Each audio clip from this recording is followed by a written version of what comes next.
President Donald Trump and his administration's approach on immigration took center stage as the four Republicans battling for a chance to be Colorado's next governor faced off Tuesday evening in their final debate before the June 26 primary. Each candidate at the showdown hosted by the Denver Post, Denver 7 and the University of Denver voiced support for Trump, but they hedged on his policy of separating immigrant parents crossing into the U.S. illegally from their children. Only one offered a full-throated rejection, despite mounting pressure from Republican leaders nationwide. Colorado Treasurer Walker Stapleton did not denounce president's action. "The last thing anyone wants to see is families broken up," he said while blaming federal lawmakers for the problem. "I think Congress needs to fix this policy," he said. "I call on Congress to fix this policy."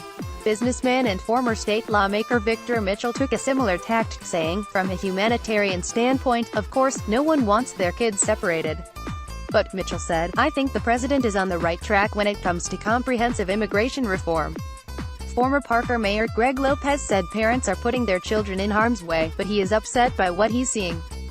"I truly believe that separating kids from their parents is not something we ever want to see," he said. Businessman and first-time candidate Doug Robinson was the only one of the four to fully push back on the president's highly controversial action. "I do not support the president's policy," he said. "These scenes from the border are heart-wrenching. This is not who we are as Americans. It's not who we are as Republicans." After the candidates differentiated themselves over immigration, the debate became a contest of who could align themselves most closely with the president. Polls show Republican voters in Colorado remain loyal to Trump. Mitchell is the only gubernatorial candidate who didn't vote for Trump for president, opting instead for independent candidate Evan McMullin.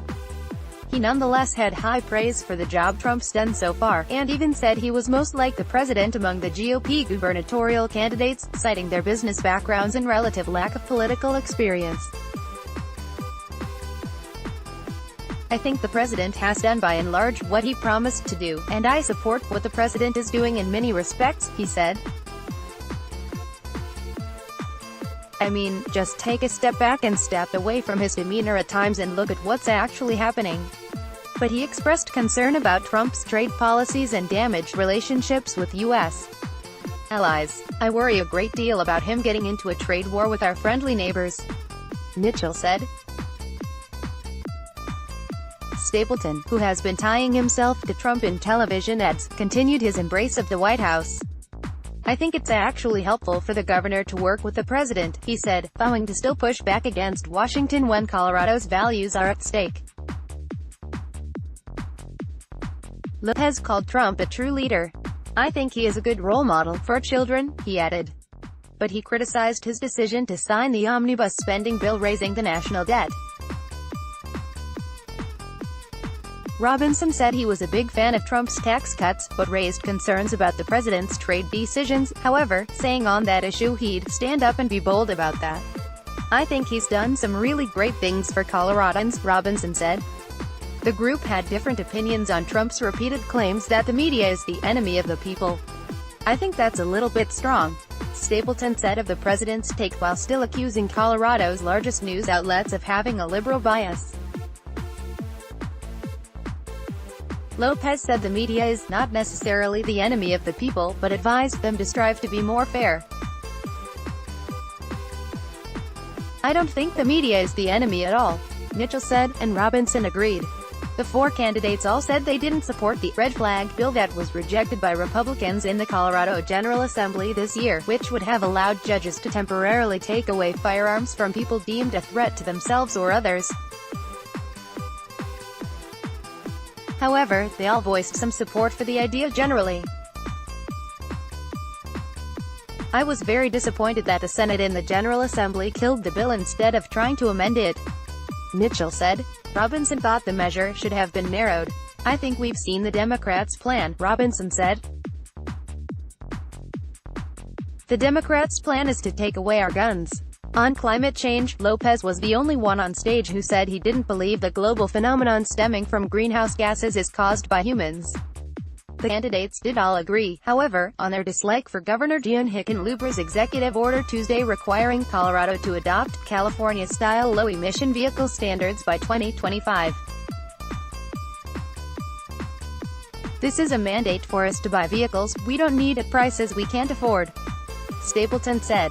All four candidates said they would reject a proposed ballot initiative to extend oil and gas drilling setbacks from development to 2,500 feet and that they approve of the current 500-foot setback regulation, a point that stirred crosstalk about who on stage has taken campaign money from the industry. "There's no free lunch," Mitchell said, noting Stapleton and Robinson have accepted industry money while saying he hadn't. "They're going to be coming calling. It's an absolutely critical industry to our state, but I don't think any of us should be indebted to any of these powerful organizations."